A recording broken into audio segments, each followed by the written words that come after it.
गांधीनगर सरपंचला मारहाण, 5 सदस्यांवर गुन्हा दाखल.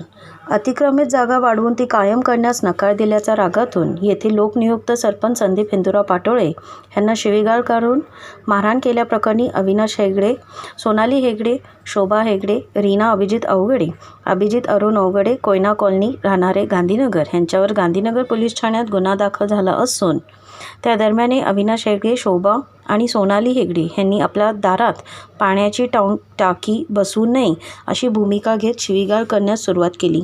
ग्रामपंचायत सदस्य रीना अवघडे व त्यांचे पती अभिजित अवघडे यांनी अतिक्रमित जागा वाढवून ती कायम करण्यासाठी धमकवले. तसेच त्याला विरुद्ध केला असता अरेतुरेची भाषा करत शिवीगाळ करून सरपंच पाटोळे यांना हाताने मारहाण केली. त्या कारणावरून गांधीनगर पोलीस ठाण्यात ग्रामपंचायत सदस्यांसह 5 जणांवर गुन्हा दाखल झाला असून याबाबतची फरियाद सरपंच संदीप हिंदुराव पाटोळे यांनी गांधीनगर पोलीस ठाण्यात दिली आहे. अधिक तपास पोलीस निरीक्षक करत आहेत. अशाच आणखी बातम्या जाणण्यासाठी सिंधू स्टार चॅनल लाईक